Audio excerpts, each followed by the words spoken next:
អនុញ្ញាតគោរពជម្រាបសួរពុកម៉ែបងប្អូនទាំងអស់គ្នាសូមស្វាគមន៍មកកាន់ Channel គំនិត News សម្រាប់ព័ត៌មាននៅរាត្រីថ្ងៃទី21ខែកក្កដាឆ្នាំ2026នេះខ្ញុំមានព័ត៌មានថ្មីពាក់ព័ន្ធទៅនឹងកងទ័ពរបស់ថៃបាទកងទ័ពភូមិន្ទថៃបាននឹងកំពុងប្រឹងប្រែងសិក្សាបានកំពុងប្រឹងប្រែងធ្វើសមយុទ្ធពាក់ព័ន្ធទៅនឹងប្រតិបត្តិការយោធាផ្សេងៗបងប្អូនចង់ថាព័ត៌មាននេះលំអិតយ៉ាងណានោះសូមពុកម៉ែបងប្អូនមកតាមដានទស្សនាវីដេអូនេះពីដើមដល់ចប់ជាមួយខ្ញុំបាទទាំងអស់គ្នាបាទបងប្អូនក៏សូមជឿស្រាដែរប្រហែលហ្នឹងគឺដោយសារតែរវល់ហើយណាមួយដោយសារតែឈឺផងក៏មិនសូវបានចេញព័ត៌មាននៅក្នុង Channel មួយនេះដែរបាទហើយចេញក្នុង Channel កំណត់នោះក៏បានមួយដែរដោយសារប្រហែលហ្នឹងគឺរវល់ហើយណាមួយផ្ដាសាយផងតោះលើដើម្បីកុំឲ្យខាតពេលវេលាយើងងាកមកមើលព័ត៌មាននេះជុំវិញហេតុការណ៍កងទ័ពជើងគោកថៃទាំងអស់គ្នាបាទសេចក្តីរាយការណ៍ព័ត៌មានលម្អិតមួយកងទ័ពជើងគោកថៃពង្រឹងសមត្ថភាពជំនាញយុទ្ធសាស្ត្រកងទ័ពរបស់ពួកគេនៅក្នុងខេត្តយ៉ាឡាកងទ័ពជើងគោកថៃ Royal Thai Army បាននឹងកំពុងធ្វើកិច្ចការមួយដោយបានរៀបរាប់ឲ្យដឹងថាកងកម្លាំងពិសេសយ៉ាឡាបានរៀបចំវគ្គហ្វឹកហ្វឺនរំលឹកចំណេះដឹងនិងបង្កើនជំនាញបន្ថែមដល់កងកម្លាំងរបស់ខ្លួនផ្អែកលើគោលការណ៍ប្រតិបត្តិការយុទ្ធសាស្ត្រយុទ្ធវិធីដើម្បីត្រៀមលក្ខណៈក្នុងការធ្វើបេសកកម្មផ្សេងៗប្រតិបត្តិការនេះត្រូវបានដឹកនាំដោយអង្គភាពបញ្ជាការដ្ឋានយុទ្ធសាស្ត្រដែលរួមមានកងទ័ពជើងគោកថៃនិងកងទ័ពព្រានផ្សេងទៀតនិងកងកម្លាំងនគរបាលក្នុងដែនដីយ៉ាឡាការវឹកវើនេះត្រូវបានធ្វើឡើងសម្រាប់ក្រុមប្រតិបត្តិការចល័តយុទ្ធវិធីនៅក្នុងទម្រង់ជាសាលាវឹកវើអង្គភាព United School ខ្លឹមសារនៃការវឹកវើរួមមានវិធានការសន្តិសុខនិងការពារសុវត្ថិភាពតាមបណ្ដោយព្រំដែនក៏ដូចជាការធ្វើល្បាតការសង្កេតផ្សេងៗជំនាញបច្ចេកទេសអាវុធបច្ចេកទេសការប្រើប្រាស់អាវុធប្រចាំថ្ងៃអាវុធប្រចាំកាយនិងវិធីដោះស្រាយបញ្ហាក្នុងករណីផ្ទុះអាវុធផ្សេងៗមានទាំងពីការរំខានអំឡុងពេលបំពេញបេសកកម្មផងដែរយុទ្ធវិធីការដូចជាវិធានការក្នុងការស្ទាក់យកក្នុងការទប់ស្កាត់ anti ambush និងរៀបចំចំណុចផ្សេងៗមានទាំងពីការពិនិត្យការបិទគប់ការប្រើប្រាស់បច្ចេកវិទ្យាទំនើបការប្រើប្រាស់បរិក្ខារយោធានិងយន្តហោះគ្មានមនុស្សបើកជាដើម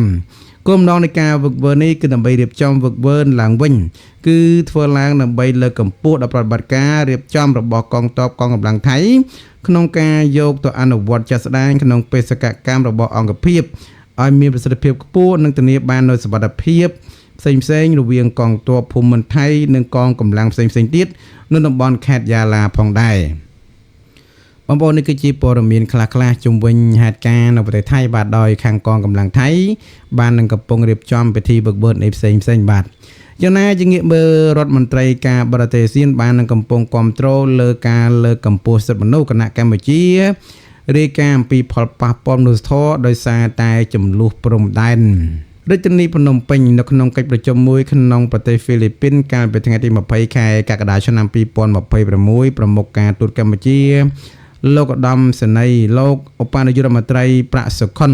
បន្តថ្លែងប្រាប់គណៈកម្មការអង្គការអន្តរជាតិរដ្ឋាភិបាលអាស៊ានទទួលបន្ទុកសិទ្ធិមនុស្ស AICHR ពីផលវិបាកនៃស្ថានភាពមនុស្សធម៌និងសិទ្ធិមនុស្សដែលជនស៊ីវិលកម្ពុជាបាននឹងកំពុងប្រឈមមុខដោយសារតែចំនួនថៃឈ្លានពានក្រសួងការបរទេសកម្ពុជាបានប្រកាសព័ត៌មាននៅថ្ងៃទី21ខែកក្កដាឆ្នាំ2026តបទៅនឹងការអញ្ជើញរបស់លោកស្រីម៉ារ៉េហ្សាភីហ្សារ៉ូរដ្ឋមន្ត្រីការបរទេសហ្វីលីពីននិងជាប្រធានអាស៊ានបដូវវេនបច្ចុប្បន្នលោកឧបនាយករដ្ឋមន្ត្រីប្រាក់សុខុនបានអញ្ជើញចូលរួមក្នុងពិធីជំនួបរវាងរដ្ឋមន្ត្រីការបរទេសអាស៊ានជាមួយនឹងតំណាងគណៈកម្មការអន្តរជាតិរដ្ឋាភិបាលអាស៊ានទទួលបន្ទុកសិទ្ធិមនុស្សនិងកិច្ចប្រជុំគណៈកម្មការតំបន់អាស៊ីអាគ្នេយ៍ក៏ដូចជាតំបន់ផ្សេងៗទៀតនៅក្នុងជំនួបជាមួយនឹងតំណាង AICHR រដ្ឋមន្ត្រីការបរទេសអាស៊ានបានកត់សម្គាល់អំពីរបាយការណ៍ប្រចាំឆ្នាំ2026របស់អង្គការ AICHR និងស្វាគមន៍វឌ្ឍនភាពនៃការសម្របសម្រួលក្នុងការលើកកម្ពស់និងការការពារសិទ្ធិមនុស្សនៅក្នុងតំបន់អង្គប្រជុំក៏បានលើកឡើងអំពី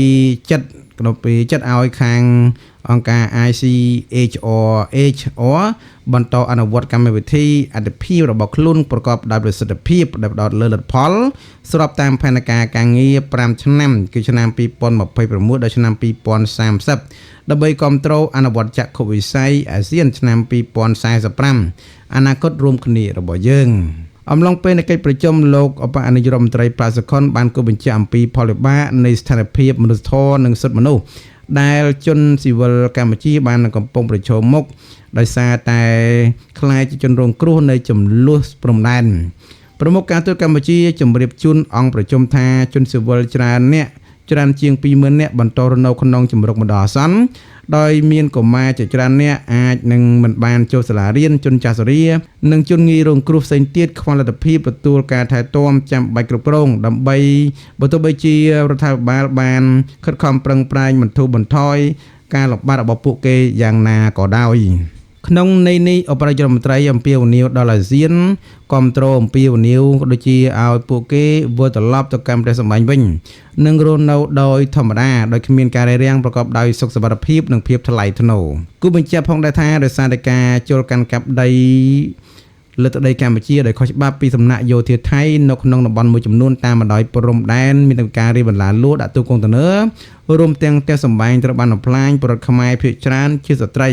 និងកុមារប្រមាណជាង 2423 នាក់នៅតែបន្តភៀសឹកមិនអាចវិលត្រឡប់ទៅកាន់នៅឋានវិញបានទោះបីជាបទជប់បាញ់កម្ពុជានិងថៃត្រូវបានប្រកាសកាលពីថ្ងៃទី27 ខែធ្នូឆ្នាំ2025ក៏ដោយបងប្អូននេះគឺជាព័ត៌មានខ្លះៗជុំវិញហេតុការណ៍ក៏ដូចជាជុំវិញកិច្ចប្រជុំនៅខាងប្រទេសហ្វីលីពីនដោយឯកឧត្តមប្រាសុខុនបានលើកឡើងអំពីផលវិបាកនៃ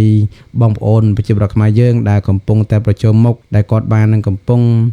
ប្រជុំមុខទៅនឹងការបាត់បង់ផ្ទះសម្បែងដោយសារតែការឈ្លានពានពីយោធាថៃបាទជាពិសេសបងប្អូនយើងប្រមាណជាង 20,000 នាក់គឺមិនទាន់បានវិលត្រឡប់ទៅកាន់ផ្ទះសម្បែងបានទេដោយសារតែការឈ្លានពានរបស់យោធាថៃជាពិសេសពាក់ព័ន្ធទៅនឹងការបំផ្លាញផ្ទះសម្បែងជាដើមបាទបងប្អូនចឹងព័ត៌មានយើងសម្រាប់ថ្ងៃនេះខ្ញុំសូមបញ្ចប់តែប៉ុណ្ណេះសិនចុះអរគុណច្រើនសូមគោរពលាយើងជួបគ្នានៅវីដេអូក្រោយៗទៀតបាទ